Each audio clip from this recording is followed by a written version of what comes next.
राम मंदिर ऐसे ही नहीं बना है। काफी वर्षों की लंबी लड़ाई का आज राम लला विराजे हैं।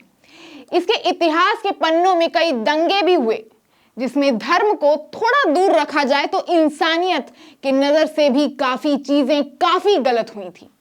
जी, मैं बात कर रही हूं 2002 में हुए गुजरात दंगों की, जिसमें अधर्मी दंगियों ने 21 वर्ष की गर्भवती महिला बिल्किस बानो के साथ सामूहिक बलात्कार किया था। उनके परिवार के लोगों को, साथ ही 2 साल की मासूम बच्ची को भी लेकर सभी को मौत के घाट उतार दिया गया था। ये बात आप सुन चुके होंगे कई बार। उन सभी 11 दोषियों को कोर्ट में सजा भी हुई। जब भी ऐसे मामलों में सजा होती है, किसी भी धर्म के लोग हो, सबको एक खुशी और भरोसा होता ही है, देश पर और सिस्टम पर भी।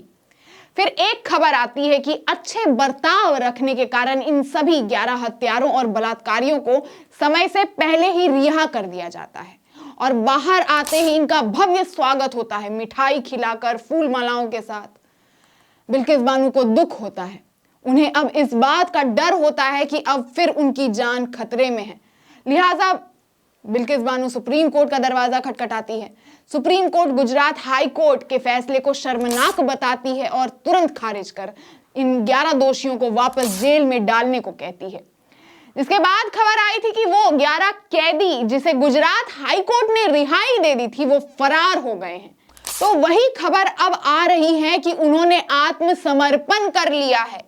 जी दोस्तों, उन्हीं गुनहगारों ने आत्मसमर्पण कर लिया है जिन्होंने बिल्किस बानो का रेप किया था, उनकी बच्ची को पटक पटक के मार दिया था और साथ ही उनसे 14 परिवार के सदस्यों को भी मौत के घाट उतार दिया था। बात यहीं खत्म नहीं होती। उन्होंने आत्मसमर्पण कर लिया है, लेकिन दरअसल बात थोड़ी पेचीदा है। तो पूरी जानकारी के लिए वीडियो को अंत तक देखिएगा। स्वागत है आपका देश नीति में, मैं आपके साथ गेटी भाव्या।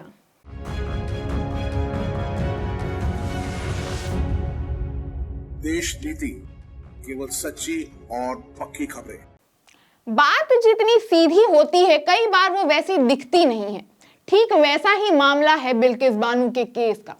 11 फरवरी 2024 को सुप्रीम कोर्ट एक फैसला सुनाते हुए हाई कोर्ट के फैसले को रद्द कर देता, जिसमें वो बिल्किस बानो के केस में मिली गुनहगारों की रिहाई को रद्द कर उन्हें 2 हफ्तों के अंदर अंदर सरेंडर करने की सजा सुनाता है। और तभी ये खबर काफी तेजी से फैलती है कि दोषी अपने घर से फरार हैं, वो घर में ही नहीं है। लेकिन आपको बता दूं कि उसके बाद गुनहगारों ने 2 हफ्तों को बढ़ाने की गुहार भी लगाई थी सुप्रीम कोर्ट से, जिसके बाद देर रात को गोधरा उप जेल के अधिकारी पुष्टि करते हुए कहते हैं कि ये दोषी रविवार आधी रात से कुछ समय पहले 2 अलग अलग वाहनों में दाहोद जिले से सिंगवाड़ से पंचमहल जिले में गोधरा उप जेल पहुंचे थे और 11 दोषी ने रविवार रात 11:45 पे आत्मसमर्पण कर दिया था। रुकिए, अब कहानी शुरू होती है फिर एक बार दिखावे की। आपने अगर ये वीडियो देखा है तो आपको याद आ जाएगा। देखिए कैसे रेपिस्ट और मर्डरर्स का स्वागत मिठाई और माले से हो रहा है, मानो कोई जंग जीत कर लौटे हों। और ये स्वागत करने वाले और कोई नहीं, बीजेपी के ही आदमी हैं। जी, मामला दरअसल सिर्फ अहंकार और दिखावे का नहीं है, क्योंकि खबर में 2 पक्ष दिखते हैं, एक बिल्किस बानो और दूसरा 11 बलात्कारी। लेकिन यहाँ पर्दे के पीछे तीसरा भी छिपा है, राजनीति। और किसकी राजनीति, ये अभी आप आगे समझ जाएंगे।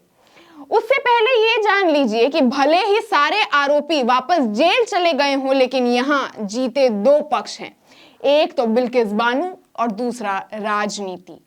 आपको थोड़ा पीछे लेकर चलती हूँ गुजरात के विधानसभा चुनाव में, जो कि 5 दिसंबर 2022 को था। और कोर्ट इन्हें रिहा कब करती है? अच्छे व्यवहार के लिए 19 अक्टूबर 2022, यानी चुनाव से ठीक 1.5 महीने पहले। अब आपके दिमाग में जो मीम आ रहा है कि कहना क्या चाहती हो, तो सुनिए, ये 11 दोषी हत्यारे और रेपिस्ट तो हैं ही, जैसा कि गुजरात दंगा गोधरा कांड के बदले के तौर पर देखा जाता है। और ये 11 हत्यारे उसी गुजरात दंगों में हैवानियत मचाने वालों में से हैं। बहरहाल 2022 विधानसभा चुनाव गुजरात का बीजेपी ने भारी बहुमत से जीत लिया था। अब आपके लिए थोड़ा समझना आसान हो गया।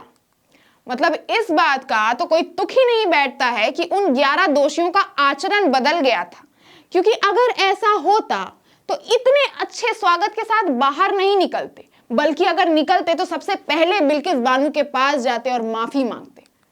अब इन सभी को एक कड़ी से अगर आप जोड़िएगा तो धीरे धीरे आपको भी समझ आ जाएगा। बहरहाल इस खबर को आपने सुना, समझा, तो आपको क्या समझ आया? आपकी क्या राय है इस विषय पर हमें कमेंट करके जरूर बताइएगा। और वीडियो अगर पसंद आया हो तो इसे लाइक और शेयर भी जरूर कीजिएगा। चैनल को सब्सक्राइब करना बिल्कुल मत भूलिएगा और देखते रहिए देश नीति। धन्यवाद।